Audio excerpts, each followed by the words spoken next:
मेरे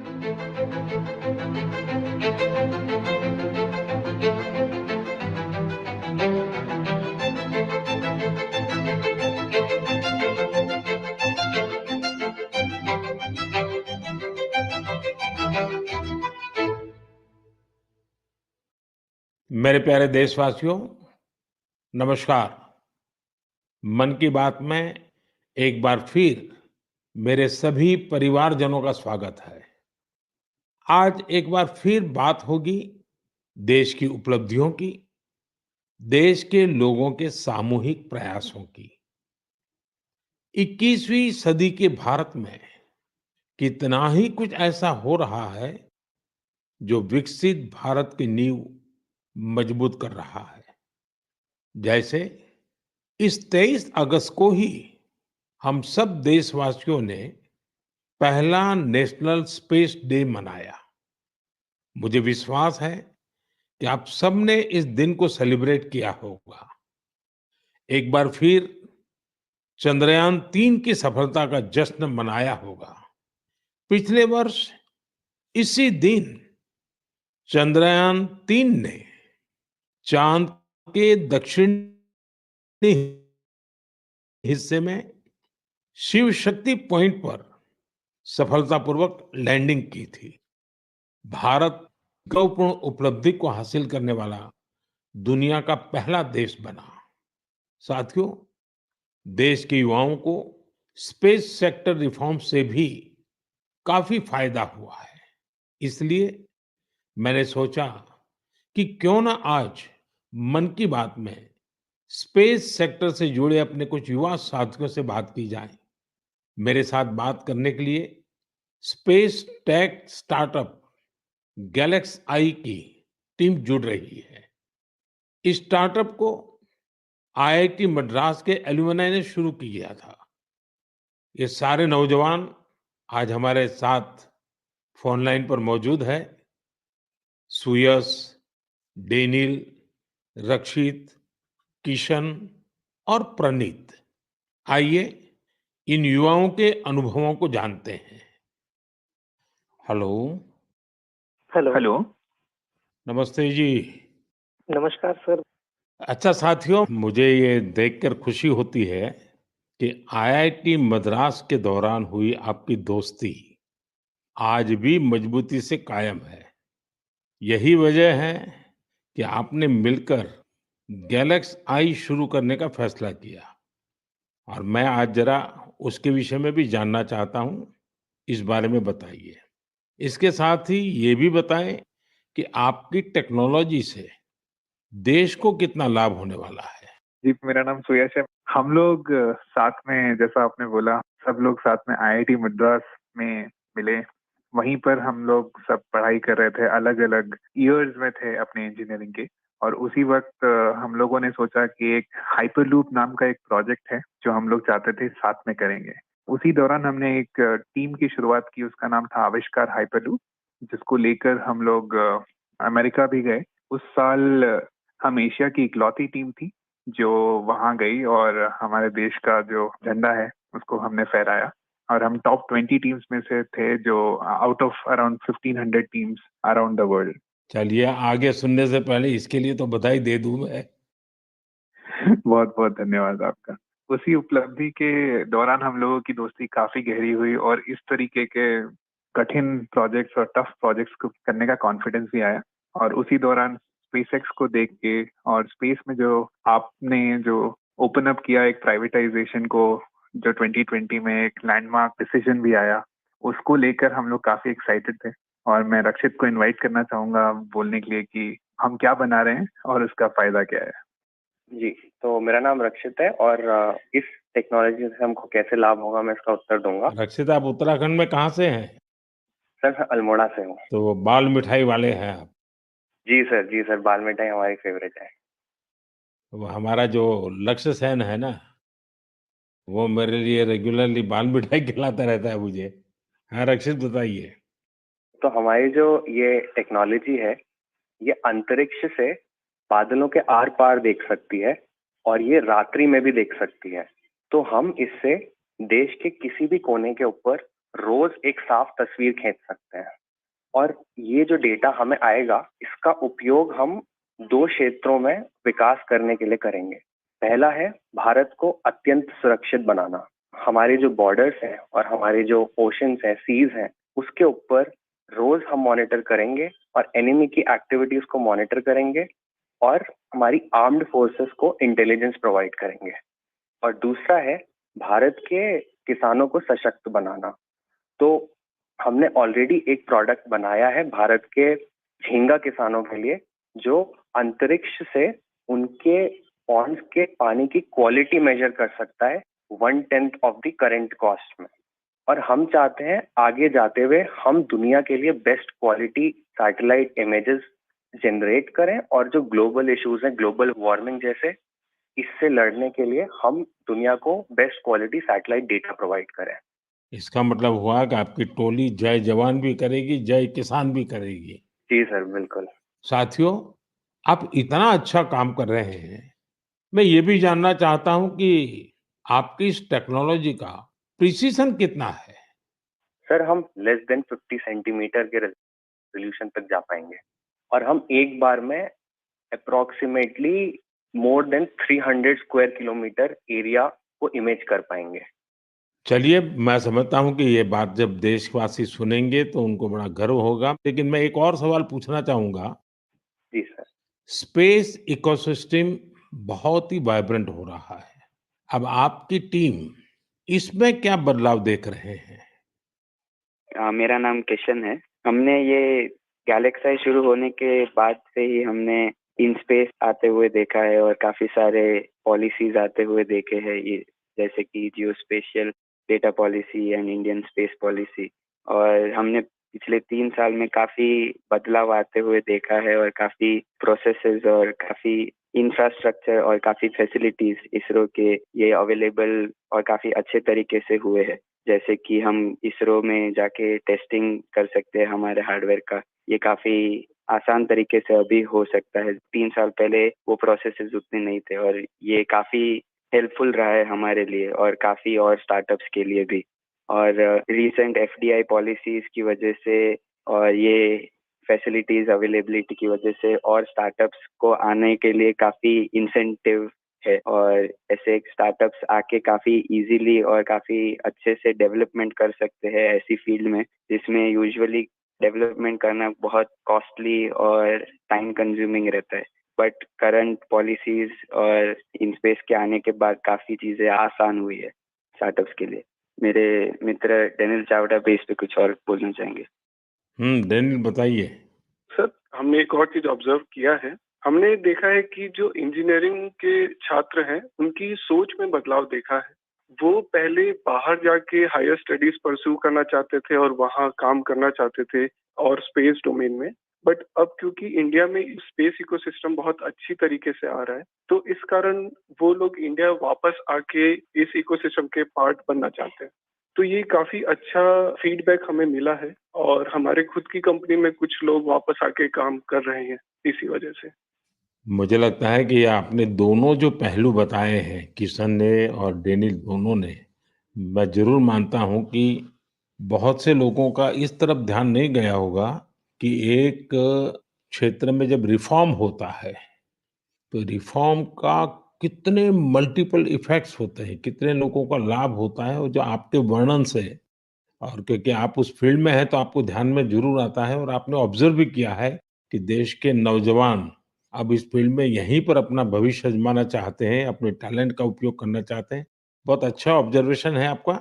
एक और सवाल मैं पूछना चाहूँगा, आप उन युवाओं को क्या संदेश देना चाहेंगे, जो स्टार्टअप्स और स्पेस सेक्टर में सफलता हासिल करना चाहते हैं? मैं प्रणित बात कर रहा हूँ और मैं एक सवाल का जवाब दूंगा। हाँ, प्रणीत बताइए। सर, मैं अपने कुछ सालों के एक्सपीरियंस से 2 चीजें बोलना चाहूंगा। सबसे पहली इज, अगर अपने को स्टार्टअप करना हो तो यही मौका है, क्योंकि पूरी दुनिया में इंडिया आज वो देश है जो वर्ल्ड का सबसे फास्टेस्ट ग्रोइंग इकोनॉमी है। और इसका मतलब ये हुआ कि अपने पास अपॉर्चुनिटी बहुत ज्यादा है। जैसे मैं 24 साल की उम्र में ये सोच के प्राउड फील करता हूँ कि अगले साल हमारी एक सैटेलाइट लॉन्च होगी जिसके बेसिस पे अपनी गवर्नमेंट कुछ मेजर डिसीजंस लेगी और उसमें हमारा छोटा सा एक कंट्रीब्यूशन है। ऐसी कुछ नेशनल इम्पैक्ट की प्रोजेक्ट्स पे काम करने को मिले, ये ऐसी इंडस्ट्री और ये ऐसा टाइम है, गिवन कि ये स्पेस इंडस्ट्री आज अभी तो स्टार्ट हो रही है। तो मैं अपने युवा दोस्तों को यही बोलना चाहूंगा कि ये अपॉर्चुनिटी ना सिर्फ इम्पैक्ट की बट ऑल्सो उनके खुद के फाइनेंशियल ग्रोथ की और एक ग्लोबल प्रॉब्लम सॉल्व करने की है। तो हम आपस में यही बात करते हैं कि बचपन में हम ये बोलते थे कि बड़े होके एक्टर बनेंगे, स्पोर्ट्समैन बनेंगे या ऐसे कुछ चीजें होती थी। बट आज अगर हम ये सुने कि कोई बड़ा होके ये बोलता है कि मुझे बड़ा होके एंटरप्रेन्योर बनना है, स्पेस इंडस्ट्री में काम करना है, ये हमारे लिए बहुत प्राउड मोमेंट है कि हम इस पूरे ट्रांसफॉर्मेशन में एक छोटा सा पार्ट प्ले कर पाए। साथियों, एक प्रकार से प्रणीत, किशन, डेनिल, रक्षित, सुयश, जितनी मजबूत आपकी दोस्ती है, उतना ही मजबूत आपका स्टार्टअप भी है। तभी तो आप लोग इतना शानदार काम कर रहे हैं। मुझे कुछ साल पहले आईआईटी मद्रास जाने का अवसर मिला था और मैंने उस संस्थान के एक्सीलेंस को खुद अनुभव किया है। और वैसे भी आईआईटी के संबंध में पूरे विश्व में एक सम्मान का भाव है और वहां से निकलने वाले हमारे लोग जब भारत के लिए काम करते हैं तो जरूर कुछ न कुछ अच्छा कंट्रीब्यूट करते हैं। आप सभी को और स्पेस सेक्टर में काम करने वाले दूसरे सभी स्टार्टअप्स को मेरी बहुत बहुत शुभकामनाएं हैं। और आप पांचों साथियों से बात करके मुझे बहुत अच्छा लगा। चलिए, बहुत बहुत धन्यवाद दोस्तों। Thank you so much. मेरे प्यारे देशवासियों, इस साल मैंने लाल किले से बिना पॉलिटिकल बैकग्राउंड वाले 1 लाख युवाओं को पॉलिटिकल सिस्टम से जोड़ने का आह्वान किया है। मेरी इस बात पर जबरदस्त प्रतिक्रिया हुई है। इससे पता चलता है कि कितनी बड़ी संख्या में हमारे युवा राजनीति में आने को तैयार बैठे हैं। बस उन्हें सही मौके और सही मार्गदर्शन की तलाश है। इस विषय पर मुझे देश भर के युवाओं के पत्र भी मिले हैं। सोशल मीडिया पर भी जबरदस्त रिस्पांस मिल रहा है। लोगों ने मुझे कई तरह के सुझाव भी भेजे हैं। कुछ युवाओं ने पत्र में लिखा है कि उनके लिए वाकई अकल्पनीय है दादा या माता-पिता की कोई राजनीतिक विरासत नहीं होने की वजह से वो राजनीति में चाहकर भी नहीं आ पाते थे। कुछ युवाओं ने लिखा कि उनके पास जमीनी स्तर पर काम करने का अच्छा अनुभव है, इसलिए वे लोगों की समस्याओं को सुलझाने में मददगार बन सकते हैं। कुछ युवाओं ने ये भी लिखा कि परिवारवादी राजनीति नई प्रतिभाओं का दमन कर देती है। कुछ युवाओं ने कहा कि इस तरह के प्रयासों से हमारे लोकतंत्र को और मजबूती मिलेगी। मैं इस विषय पर सुझाव भेजने के लिए हर किसी का धन्यवाद करता हूँ। मुझे उम्मीद है कि अब हमारे सामूहिक प्रयास से ऐसे युवा जिनका कोई पॉलिटिकल बैकग्राउंड नहीं है, वे भी राजनीति में आगे आ सकेंगे। उनका अनुभव और उनका जोश देश के काम आएगा। साथियों, स्वतंत्रता संग्राम के दौरान भी समाज के हर क्षेत्र से ऐसे अनेकों लोग सामने आए थे जिनकी कोई राजनीतिक पृष्ठभूमि नहीं थी। उन्होंने खुद को भारत की आजादी के लिए झोंक दिया था। आज हमें विकसित भारत का लक्ष्य पाने के लिए एक बार फिर उसी स्पिरिट की जरूरत है। मैं अपने सभी युवा साथियों को कहूंगा, इस अभियान से जरूर जुड़े। आपका ये कदम अपने और देश के भविष्य को बदलने वाला होगा। मेरे प्यारे देशवासियों, हर घर तिरंगा और पूरा देश तिरंगा। इस बार ये अभियान अपनी पूरी ऊंचाई पर रहा। देश के कोने-कोने से इस अभियान से जुड़ी अद्भुत तस्वीरें सामने आई। हमने घरों पर तिरंगा लहराते देखा। स्कूल, कॉलेज, यूनिवर्सिटी में तिरंगा देखा। लोगों ने अपनी दुकानों, दफ्तरों में तिरंगा लगाया।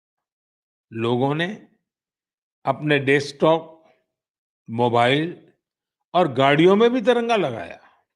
जब लोग एक साथ जुड़कर अपनी भावना प्रकट करते हैं, तो इसी तरह हर अभियान को चार चांद लग जाते हैं।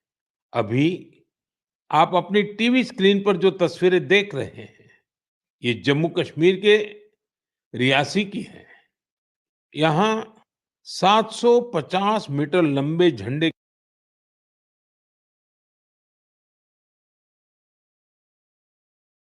के साथ तिरंगा रैली निकाली गई और ये रैली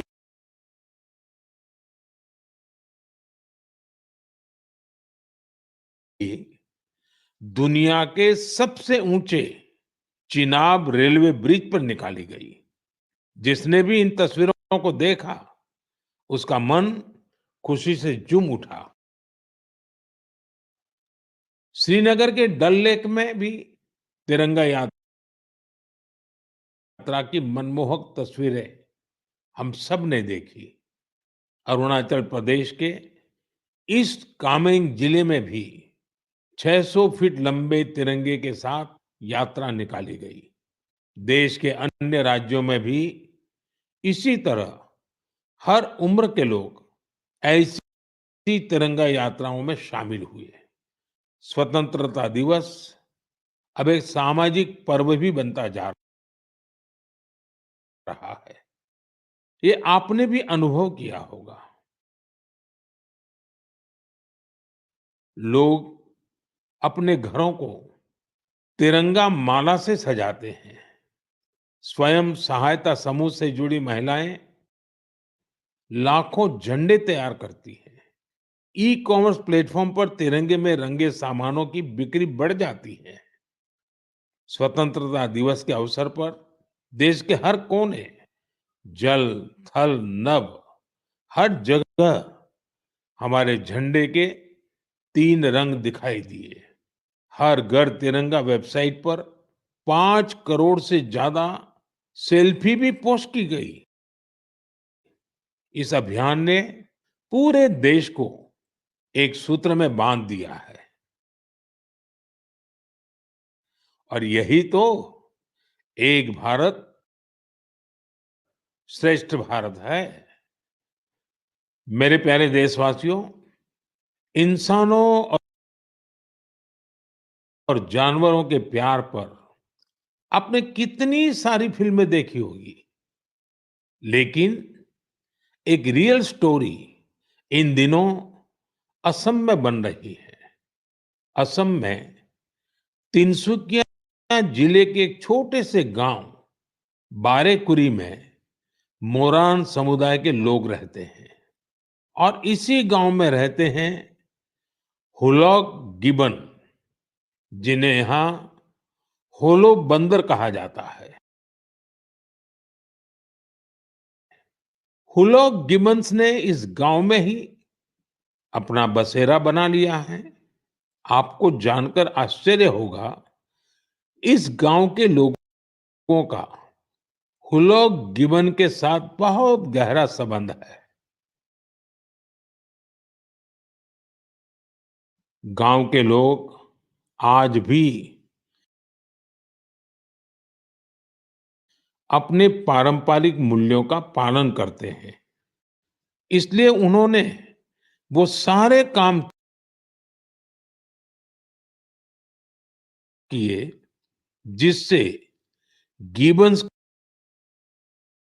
के साथ उनके रिश्ते और मजबूत हो।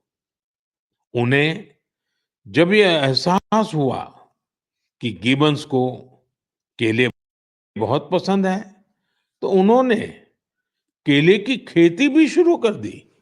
इसके अलावा उन्होंने तय किया कि गिबन्स के जन्म और मृत्यु से जुड़े रीति रिवाजों को वैसे ही पूरा करेंगे जैसा वे अपने लोगों के लिए करते हैं। उन्होंने गिबन्स को नाम भी दिए हैं। हाल ही में गिबन्स को पास से गुजर रहे बिजली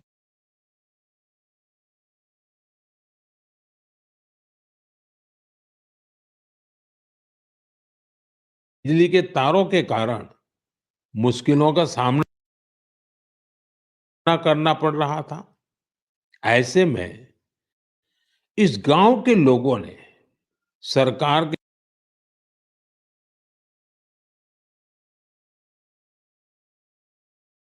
के सामने इस मामले को रखा और जल्द ही इसका समाधान भी निकाल लिया गया।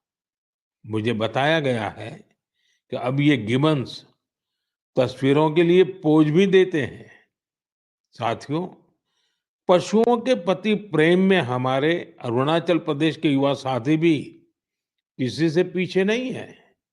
अरुणाचल में हमारे कुछ युवा साथियों ने 3D प्रिंटिंग टेक्नोलॉजी का उपयोग करना शुरू किया है। जानते हैं क्यों? क्योंकि वो वन्य जीवों को सींगों और दांतों के लिए शिकार होने से बचाना चाहते हैं।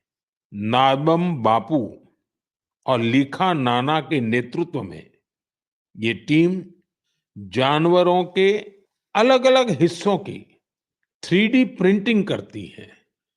जानवरों के सींग हो, दांत हो, ये सब 3D प्रिंटिंग से तैयार होते हैं। इससे फिर ड्रेस और टोपी जैसी चीजें बनाई जाती हैं। ये गजब का अल्टरनेटिव है जिसमें बायोडिग्रेडेबल मटेरियल का उपयोग होता है। ऐसे अद्भुत प्रयासों की जितनी भी सराहना की जाए कम है। मैं तो कहूंगा अधिक से अधिक स्टार्टअप्स इस क्षेत्र में सामने आए ताकि हमारे पशुओं की रक्षा हो सके और परंपरा भी चलती रहे। मेरे प्यारे देशवासियों, मध्य प्रदेश के जाबुआ में कुछ ऐसा शानदार हो रहा है जिसे आपको जरूर जानना चाहिए।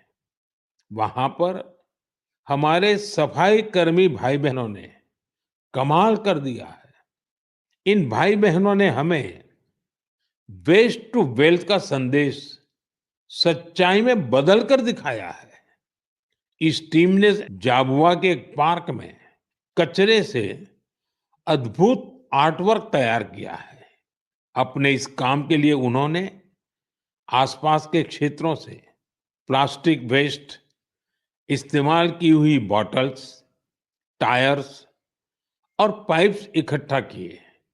इन आर्ट वर्क्स में हेलीकॉप्टर, कार और तोपें भी शामिल हैं। खूबसूरत हैंगिंग फ्लावर पॉट्स भी बनाए गए हैं। यहाँ इस्तेमाल किए गए टायरों का उपयोग आरामदायक बेंच बनाने के लिए किया गया है। सफाई कामगारों की इस टीम ने रिड्यूस, रीयूज और रिसाइकल का मंत्र अपनाया है। उनके प्रयासों से पार्क बहुत ही सुंदर दिखने लगा है। इसे देखने के लिए स्थानीय लोगों के साथ ही आसपास के जिलों में रहने वाले भी यहाँ पहुंच रहे हैं। साथियों, मुझे खुशी है कि आज हमारे देश में कई सारी स्टार्टअप टीम भी पर्यावरण को बढ़ावा देने के लिए ऐसे प्रयासों से जुड़ रही है। ई कॉन्शियस नाम की एक टीम है जो प्लास्टिक वेस्ट का उपयोग इको फ्रेंडली प्रोडक्ट्स बनाने में कर रही है। इसका आइडिया उन्हें हमारे पर्यटन स्थलों, विशेषकर पहाड़ी इलाकों में फैले कचरे को देख करके आया। ऐसे ही लोगों की एक और टीम ने इको कारी नाम से स्टार्टअप शुरू किया है। ये प्लास्टिक वेस्ट से अलग अलग खूबसूरत चीजें बनाते हैं। साथियों, टॉय रिसाइकलिंग भी ऐसा ही एक और क्षेत्र है जिसमें हम मिलकर काम कर सकते हैं। आप भी जानते हैं कि कई बच्चे कितनी जल्दी खिलौनों से बोर हो जाते हैं। वही ऐसे बच्चे भी हैं जो उन्हीं खिलौनों का सपना संजोए होते हैं। ऐसे खिलौने जिससे अब आपके बच्चे नहीं खेलते, उन्हें आप ऐसी जगहों पर दे सकते हैं जहां उनका उपयोग होता रहे। ये भी पर्यावरण की रक्षा का एक अच्छा रास्ता है। हम सब मिलकर प्रयास करेंगे, तभी पर्यावरण भी मजबूत होगा और देश भी आगे बढ़ेगा। मेरे प्यारे देशवासियों, कुछ ही दिन पहले हमने 19 अगस्त को रक्षाबंधन का पर्व मनाया। उसी दिन पूरी दुनिया में विश्व संस्कृत दिवस भी मनाया गया। आज भी देश विदेश में संस्कृत के प्रति लोगों का विशेष लगाव दिखता है। दुनिया के कई देशों में संस्कृत भाषा को लेकर तरह तरह की रिसर्च और प्रयोग हो रहे हैं। आगे की बात करने से पहले मैं आपके लिए एक छोटी सी ऑडियो क्लिप प्ले कर रहा हूं। Titiršuh šigragam gangam idam lakšmanam abrei. Va taip yra skamba. Visi kartu. Satu trishtvana ditire, navam išvaku nandana, titiršuh šigragam gangam idam lakšmanam abravit. साथियों, इस ऑडियो का संबंध यूरोप के एक देश लिथुएनिया से है। वहां एक प्रोफेसर विथ विदोनस ने एक अनूठा प्रयास किया है और इसे नाम दिया है संस्कृत ऑन द रिवर्स। कुछ लोगों का एक ग्रुप वहां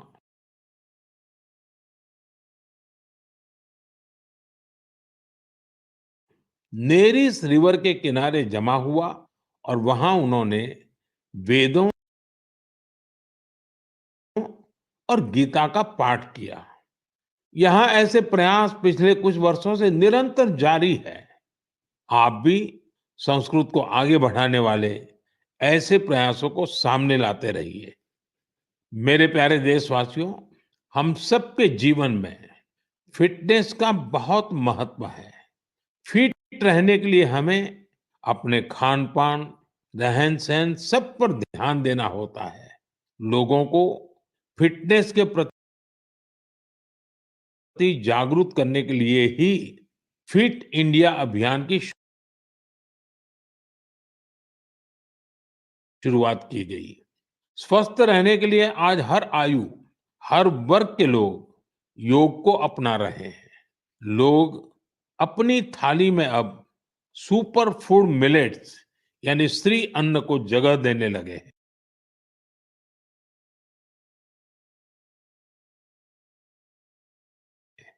इन सभी प्रयासों का उद्देश्य यही है कि हर परिवार स्वस्थ हो। साथियों, हमारा परिवार, हमारा समाज और हमारा देश और इन सब का भविष्य हमारे बच्चों की सेहत पर निर्भर है। और बच्चों की अच्छी सेहत के लिए जरूरी है कि उन्हें सही पोषण मिलता रहे।